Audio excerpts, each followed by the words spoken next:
પાણી ન મળતા મહિલાઓએ રોષ વ્યક્ત કર્યો। ઘણા સમયથી પીવાનું પાણી ન મળતા સ્થાનિક રહીશોએ કર્યો રોષ વ્યક્ત। મહિલાઓએ માટલા ફોડી ગ્રામ પંચાયત સામે રોષ વ્યક્ત કર્યો। પાલડીના ઘોડાસર વિસ્તારમાં પાણીની વિકટ સમસ્યા। પાણીની ટાંકી બનાવી હોવા છતાંય નથી મળતો સ્થાનિક લોકોને પાણી।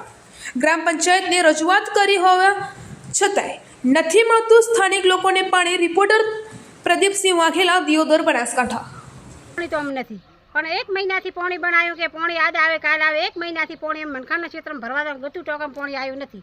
1 મહિનાથી અમે ક્ષેત્રમાં પાણી દે કે પાણી એક દી ભરવા દે, કાયમ કોઈ પાણી ભરવા દે એટલે કે આજ લાઇટ નથી આવી, લાઇટ ચાલુ ના કરે। અમે રમેશ સરપંચને ફોન કર્યો, બધાને કે પાણી તમારે તમે ફાલતુ મનખાએ મોટા મોટા લીધા છે પાણી।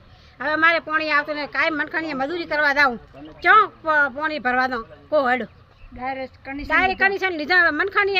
ખરા તો આપણે લણીને આવ્યા છે મજૂરી કરીને આવીને, હવે ખરા તો આપણે મનખાના ક્ષેત્રમાં પાણી ભરવા દે, કોણ ભરવા લે અમને?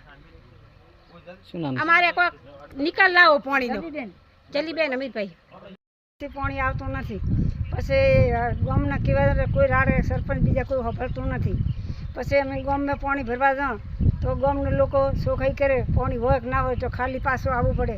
હવે ઠીક છે, ડાયરેક્ટમાં જે 3 કનેક્શન લીધા છે એટલે અમારે પગતું નથી। અમે એનો પાણીનો નિકાલ સરકાર મા બાપ છે, પાણીની નિકાલ લાવો। મજૂરી કરો કે પાણી ભરો, બોલો।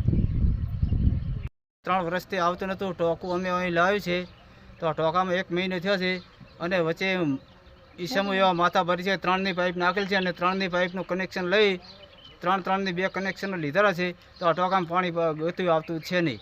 અને અમારે હાલ ખેતરમાં જવું પડે છે। ખેતરવાળા કહે કે 1 દિવસ ભરવા લે, બીજા દિવસે ના પાડે છે તો અમારે ક્યાં જવું હોય?